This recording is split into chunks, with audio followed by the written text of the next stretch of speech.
Once upon a midnight dreary, while I pondered, weak and weary, over many a quaint and curious volume of forgotten lore, while I nodded, nearly napping, suddenly there came a tapping, as of someone gently rapping at my chamber door. "'Tis some visitor," I muttered, tapping at my chamber door.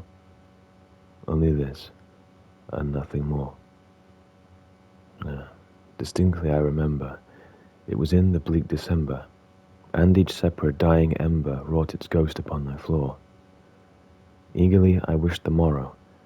Vainly I had sought to borrow from my books surcease of sorrow for the lost Lenore, for the rare and radiant maiden whom the angels named Lenore, nameless here forevermore. And the silken, sad, uncertain rustling of each purple curtain filled me with fantastic terrors never felt before, so that now, to still the beating of my heart, I stood repeating, "'Tis some visitor entreating entrance at my chamber door." Some late visitor entreating entrance at my chamber door. This is it, and nothing more. Presently my soul grew stronger, hesitating then no longer.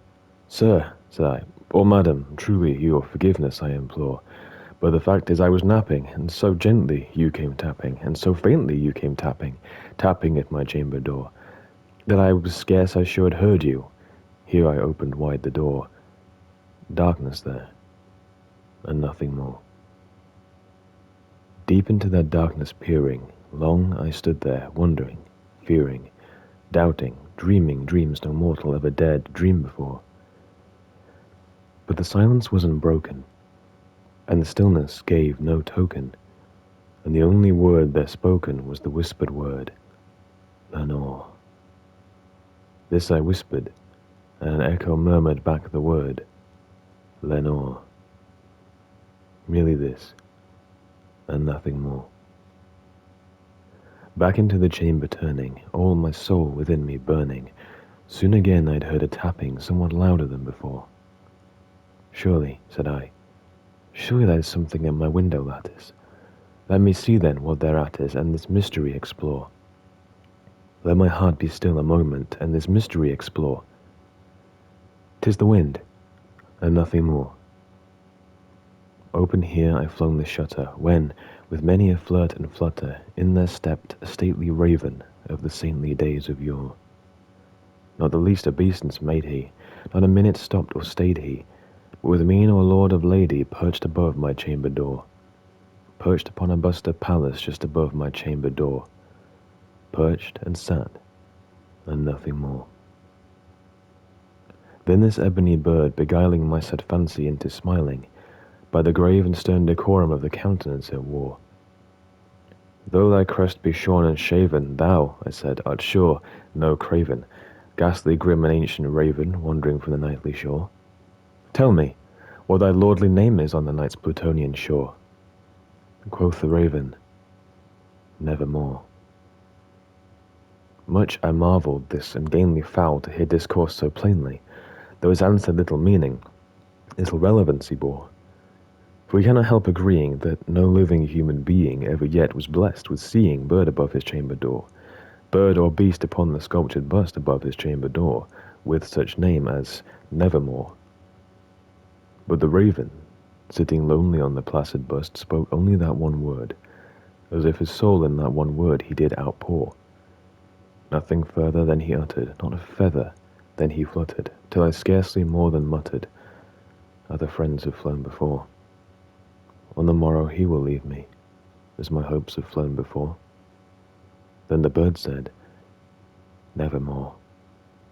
Startled at the stillness broken by a reply so aptly spoken, "Doubtless," said I, "what it utters is only stock and store, caught from some unhappy master, whom unmerciful disaster followed faster till his songs one burden bore, till the dirges of his hope that melancholy burden bore of nevermore."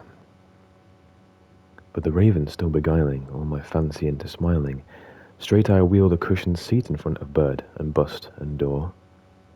Then upon the velvet sinking, I betook myself to linking fancy into fancy, thinking what this ominous bird of yore, what this grim, ungainly, ghastly, gaunt, and ominous bird of yore meant in croaking nevermore.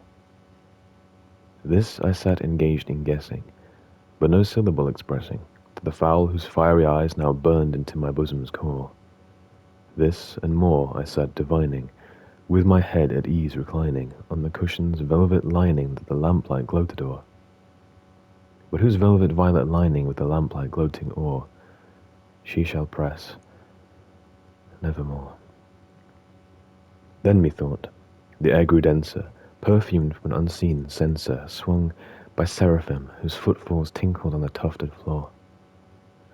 Wretch, I cried, that God hath lent thee, by these angels he has sent thee, respite, respite, and nepenthe from thy memories of Lenore. Quaff, oh quaff this kind nepenthe, and forget this lost Lenore. Quoth the raven, nevermore. Prophet, said I, thing of evil, prophet still if bird or devil, will the tempter sent or will the tempest toss thee here ashore, desolate yet all undaunted on this desert land enchanted, on this home by horror haunted, tell me, truly, I implore, is there balm in Gilead? Tell me, I implore.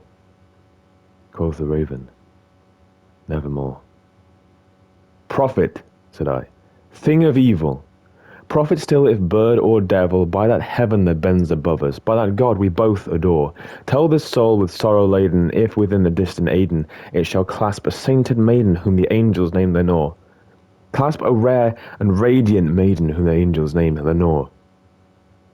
Quoth the raven, nevermore. Be that word our sign of parting, bird, or fiend, I shrieked, upstarting. Get thee back into the tempest and the night's Plutonian shore. Leave no black plume as a token of that lie thy soul has spoken. Leave my loneliness unbroken. Quit the bust above my door. Take thy beak from out my heart, and take thy form from off my door. Quoth the raven, nevermore. And the raven, never flitting, still is sitting on the pallid bust of Pallas just above my chamber door, and his eyes have all the seeming of a demon's that is dreaming, and the lamplight o'er him streaming throws his shadow on the floor, and my soul from out that shadow that lies floating on the floor shall be lifted nevermore.